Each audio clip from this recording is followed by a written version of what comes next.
Taste the Daily.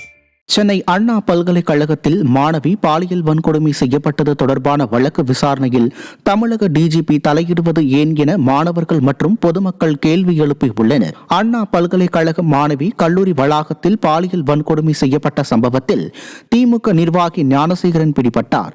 இந்நிலையில் கோட்டூர்புரத்தில் உள்ள ஞானசேகரன் வீட்டில் சிறப்பு புலனாய்வு அதிகாரிகள் நடத்திய சோதனையில் மடிக்கணினி, பென்டிரைவர், ரகசிய கேமரா பொருத்தப்பட்ட பேனா, பட்டாக்கத்தி மற்றும் பல முக்கிய ஆவணங்களை பறிமுதல் செய்தனர். இந்நிலையில் இந்த வழக்கு தொடர்பாக தவறான தகவல்களை பரப்ப வேண்டாம் என தமிழக டிஜிபி சங்கர் ஜிவால் அறிக்கை வெளியிட்டு தெரிவித்திருந்தார்.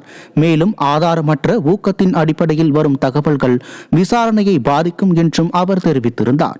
மாணவியின் பாலியல் வன்கொடுமை வழக்கு விசாரணை அதிகாரத்தை 3 பெண் IPS அதிகாரிகளுக்கு மட்டுமே வழங்கி சென்னை உயர்நீதிமன்றம் ஆணையிட்டுள்ள நிலையில் தமிழக டிஜிபி தலையிடுவது ஏன் என மாணவர்கள் மற்றும் பொதுமக்கள் கேள்வி எழுப்பியுள்ளனர். மேலும் டிஜிபி யாரை காப்பாற்றுவதற்காக இதுபோன்ற அறிக்கையை வெளியிடுகிறார் என்றும் கேள்வி எழுப்பினர்.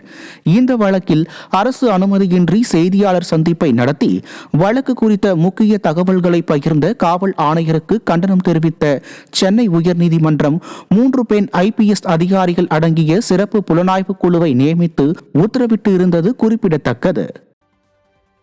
சென்னை கதீட்ரல் சாலையில் நடைபெற்று வரும் மலர் கண்காட்சியில் முறையான பார்க்கிங் வசதி மேற்கொள்ளப்படாததால் பொதுமக்கள் கடும் அவதிக்குள்ளாகினர்.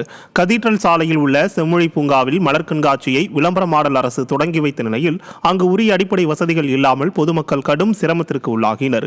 மேலும் இப்பகுதியில் உள்ள 2 பூங்காக்களிலும் நுழைவு கட்டணம் அதிகமாக வசூலிப்பதாகவும், இது தவிர ஒவ்வொரு பிரிவுக்கும் தனி கட்டணம் வசூலிப்பதாகவும் மக்கள் குற்றம் சாட்டுகின்றனர்.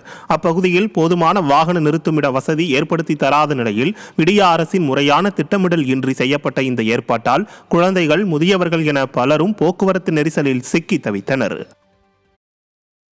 வண்டி தானே, இங்கே பார்க்கிங் போட்டுக்கலாம் அப்படின்னு வந்தேன். பட் இதுக்குமே பார்க்கிங்க்கு விடலை. அவங்க ஃபுல்லாகிடுச்சின்னு சொல்லி எல்லாத்தையும் திருப்பி தான் அனுப்பிச்சிட்டு இருக்காங்க. பாருங்க, இப்போ இங்கே போடலான்னு பார்த்தா இங்கேயும் கேட்டு திறப்பேன் அது இதுன்றாங்க.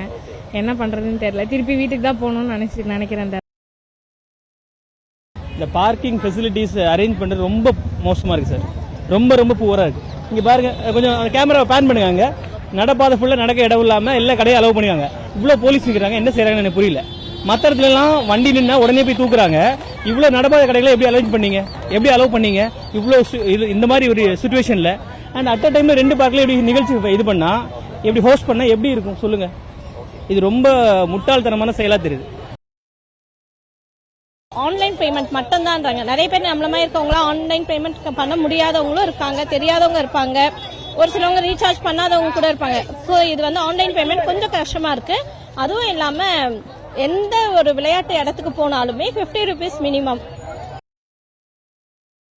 குழந்தைங்களை கூட்டு வந்து பாருங்க, இவ்வளோ நேரம் வெயிட் பண்ணி பார்க்கிங் இல்லைன்னா கஷ்டமாக தான் இருக்குது. முறையாக ஏதாவது செஞ்சுருக்கணும் முதல்ல பிளானிங், இல்லை வேற எங்கேயாவது பார்க்கிங் செஞ்சிருந்தா நல்லா இதுவாக இருக்கும். ஏற்கனவே ஏர்போர்ட் ஷோ நடக்கும்போது அதே பிரச்சனை தான் வந்தது. உங்களுக்கு தெரியும், நிறைய பேர் இது. அதனால கொஞ்சம் நல்லா இருக்கும். குழந்தைங்கள்லாம் வராங்க லீவுக்கு, அது அந்த மாதிரி பார்க்கிங் பண்ணியிருக்கலாம்.